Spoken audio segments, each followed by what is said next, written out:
So I think, I mean, first of all, on performance, I mean, some of this feeds back into what we've already discussed here on this chat.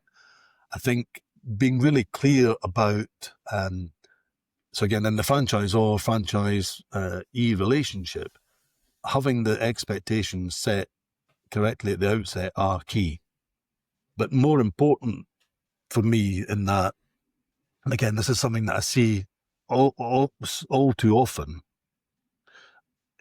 I'm really passionate about helping everybody be clear about their own hopes and dreams. And it's that part particularly goes to the heart of coaching with compassion, which is now, there's now extensive neuroscience and research around what happens in our brains when someone is either coached or mentored purely for performance. And the reality of that is that actually doesn't deliver the results that we actually hope and think that it will. So everyone with kids learns this the hard way, I think. yeah, but it's interesting though. As I say, the neuroscience of it, and we don't have time to go into this today, but the neuroscience of it all too often actually creates what the researchers have called a negative emotional attractor in the person who's been coached for performance. And it, so first and foremost, that typically is either a short-lived success or very often it's a negative spiral that occurs. And I've coached literally hundreds of franchise partners over the years, and I've seen the good, the bad, and the ugly of what I'm describing.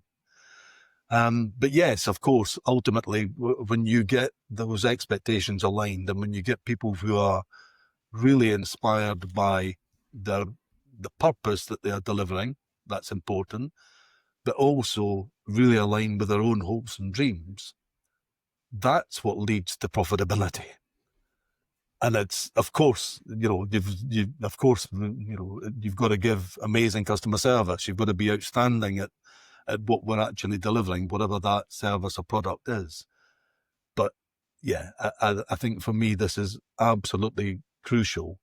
And it comes right back to the avatar alignment element of that, which means, it's not just about, I've been there whereby I've refused, people who have literally said, I want to join, I have the money. Is your avatar your dream franchisee that you imagine walking through the door tomorrow? Correct. Yeah.